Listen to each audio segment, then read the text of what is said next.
Idioms are an interesting animal on the GMAT. First, a definition. Idioms are simply the specific way that things are said in English, or really in any language for that matter. They're arbitrary, but they always have to be said that way.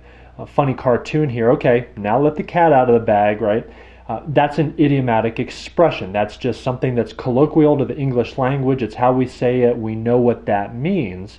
That's not what's being tested on the GMAT. The GMAT's not going to test whether or not you know the phrase, let the cat out of the bag. What it will be testing are words that always must go together, idiomatic ways of saying certain things. So I want to teach on this, but first I want to do a drill because I think what you're going to find is they're not hard. It's not rocket science. And if English was your first language, they're really almost second nature to you, to the point where you probably won't even have to think much about them. You know what they are. For people who English wasn't their first language, you may need to memorize some of these. And I have a list of the common GMAT idioms on my blog that you can learn, you can study, you can make sure you know. And no matter how good you feel about idioms, it may be worth taking a look at those. But just to prove my point, go ahead and let's have a little drill. For each of the following words, there is a preposition that comes immediately after it, that always must come after it. And go ahead and give it a try. See if you can fill in the next logical word for each of these 8 idioms. Go ahead and press pause, and then we'll come back and there are a few things I want to say about it. All right, how'd you do? Well, you can check your answers against these answers.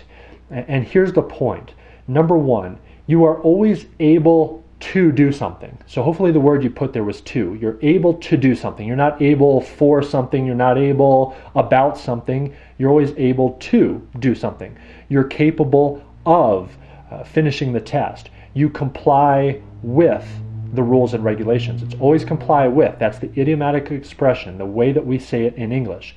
You're conscious of. Something is equivalent to. Not equivalent for, not equivalent with. It's always equivalent to. Identical to, preoccupied with, relevant to. And I could go on and on and on. I mean, there are dozens, if not hundreds, of these idiomatic expressions in English. And my guess is that you probably got 7 out of the 8, maybe 8 of the 8 correct.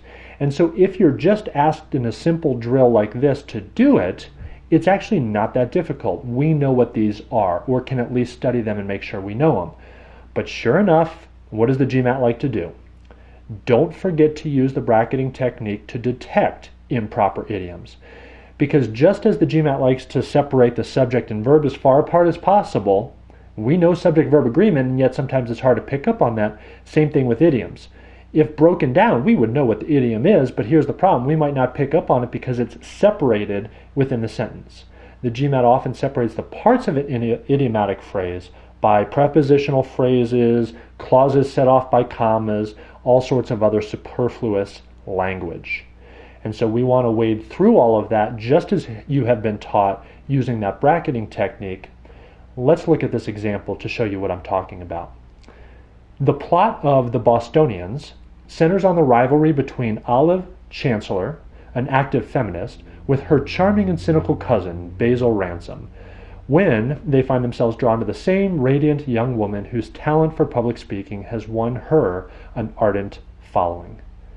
Go ahead and press pause and see if you detect anything wrong with the underlined portion of this sentence. All right. Well, step 1, hopefully the hint above reminded you of this. You should have bracketed something. And that's what I have just taught you to do. Idioms in and of themselves aren't difficult, but where is the idiom in this sentence? Is there even one at all? Well, we bracket out an active feminist, right? Where we've been taught that anytime we see clauses set off by commas, let's bracket that out. Let's see if we can break this thing down to its most basic form. And, we don't necessarily need to create an I like cake version of this sentence, but what we do want to do is look at the orange text without that extra information, an active feminist, in there. We have bracketed that out.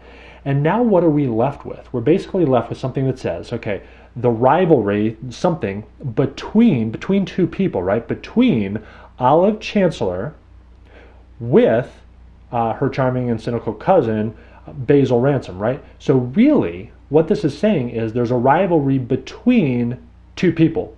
A rivalry between Olive Chancellor and Basil Ransom. And see, I couldn't even force myself to say with. It's not a rivalry between Olive Chancellor with Basil Ransom. That is incorrect. The idiom is always between A and B. A rivalry between person A and person B. The word has to be and. And yet we didn't necessarily stumble on it when we read it the first time. Before we bracketed, you know what? It's separated far enough away from the word between that, hey, with sounds just fine. And yet that would be incorrect. Now maybe we could have looked at the answer choices, we could have picked up on that difference, maybe we could have filtered it through our knowledge of idioms, maybe we didn't pick up on it the first time through, but when we look at the answer choices we did, and you still could have gotten it right, that's fine. Either way, it's important that you have some way of looking at an idiom and deciding whether or not it is correct or not. And so here the idiom is between A and B. We must change the word with to the word and. And here are just a few final idiomatic linking expressions that you can pay attention to and learn. These phrases can also be thought of as idiomatic expressions and require both parts to be correct. It's always both and, both the apple and the orange, right? Both and. Either or, we know that neither is always with nor, that's fine. Whether I go to the movies or to the cinema, or that's the same thing, whether I go to the movies or go to a friend's house, but it's always whether or, and not only but also. So check out my blog if you're really concerned about this. Again, you shouldn't be too concerned with idioms. They're not that difficult. The difficulty is wading again through all that extra language that's going to make it difficult to detect what the idiomatic expression even is.